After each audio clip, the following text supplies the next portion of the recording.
हाब्सबर्ग वाली डिनेस्टी थी, उसके मुख्य एक राजा थे मैक्सिमिलियन। और मैक्सिमिलियन एक बहुत ही फेमस थे इसलिए भी क्योंकि वो जब पूरी दुनिया लड़ाई कर रही थी तो उन्होंने कहा कि मैं लड़ाई नहीं करूंगा, मैं शादी करूंगा। तो मेक पीस नॉट वॉर। तो इसलिए उन्होंने बहुत सारी स्ट्रेटेजिक शादियाँ की थी जिससे उनके जो दुश्मन थे वो भी उनके दोस्त बन जाएं। और हैब्सबर्ग के जो राजघराना था उसका एक मुख्य वो भी थे राजा, जो मैंने आपको कल दिखाया था गोल्डन रूफ, वो उनके ही शादी से रिलेटेड बनाया गया था। मैं मैक्सिमिलियन स्ट्रासे, तो मैं मैक्सिमिलियन जी के बारे में आपको कुछ बातें बताता हूँ। सबसे पहले वो लास्ट नाइट माने जाते थे। क्यों?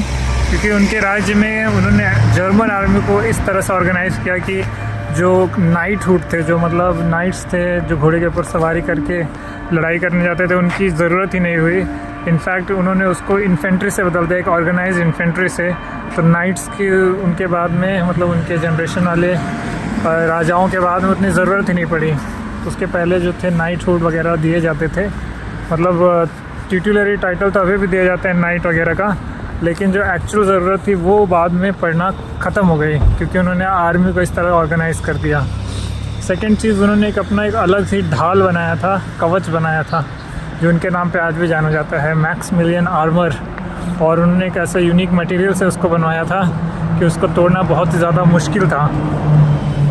फिर वो शादी करने में बहुत ही ज़्यादा एक्सपर्ट थे, तो खुद उन्होंने मैरी ऑफ बर्गंडी से शादी किया, जिसकी वजह से उनको बर्गंडी और नीदरलैंड के जो अमीर राजघराने थे उससे बहुत सारा दहेज और उनका राजपाट मिला।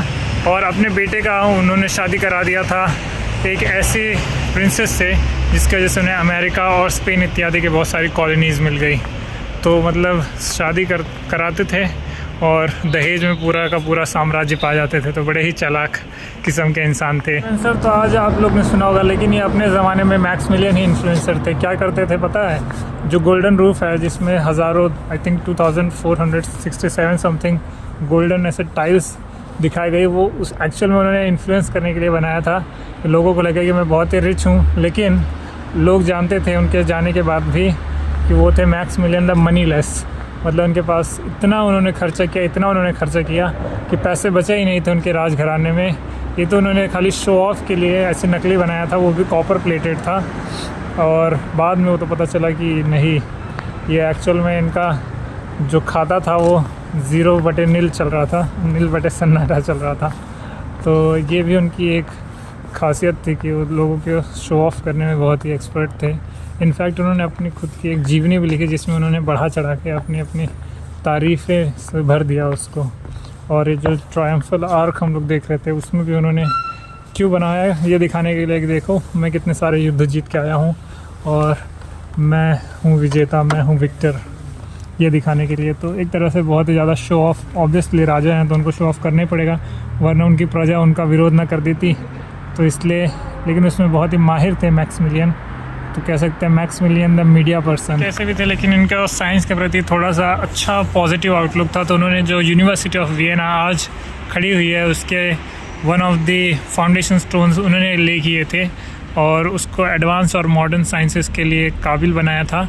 साथ ही में वो हंटिंग करना और फिशिंग करना बहुत पसंद करते हैं, तो इसलिए उन्होंने क्या किया, अपना हंटिंग करने के लिए ऐसा वातावरण अच्छा रहा, मतलब उसमें हंटिंग करने के लिए जानवर भी तो रहे हैं, तो उनको कंजर्व किया so that he can do hunting properly.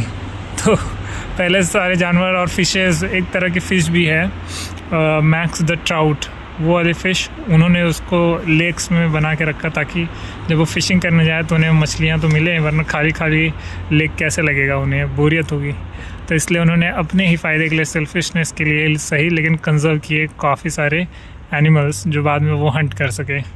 और फाइनली उनका एक बहुत ही बड़ा प्रोजेक्ट था हॉफकिर्शे, जो कि वो अपने मरने के बाद अपना टॉम्ब उसमें बनाना चाहते थे, लेकिन वो मरे उससे पहले वो कंप्लीट ना हो पाया और इसलिए उनका जो बॉडी था वो वियना में न्यू स्टार्ट यानी न्यू सिटी में ही दफना दिया गया। और यहाँ पे जो है वो खाली एक सीनोटाफ है, यानी एक कह सकते हैं कि नकली विदाउट एनी बॉडी उनका एक मॉन्यूमेंट है। तो ये था कुछ मैक्सिमिलियन के बारे में। यहाँ के स्ट्रासे पे मैं बैठा हूँ, मैक्सिमिलियन स्ट्रासे पे, और मुझे लगा कि आप सबको भी बताऊँ कि क्यों है मैक्सिमिलियन इतने ख़ास हैब्सबर्ग डायनेस्टी के चमकता हुआ सितारा, उनके अलग अलग जीवन के पहलू मैंने आपको बताया, मिलिट्री से लेकर साइंस तक। और आशा करता हूँ आपको इंटरेस्टिंग लगा होगा। ऐसे अगर आपको और भी कहानियाँ चाहिए तो चैनल को ज़रूर सब्सक्राइब करें और लाइक करें। और यही तो फ़ायदा है, ऐसे ऐसे सिटीज़ में आके बहुत सारे हिस्ट्री के पहलू भी जानने को मिलते हैं। मैं बैठा हूँ इसी मैक्सिमिलियन स्ट्रासे के क्रॉसिंग पर और ये नज़ारे देखिए कितने सुंदर लग रहे हैं। यहाँ से रंग बिरंगे घर और ये क्रॉसिंग। चलिए अब हम लोग जाएंगे अपने घर की तरफ, बढ़ेंगे, शाम का समय हो चुका है।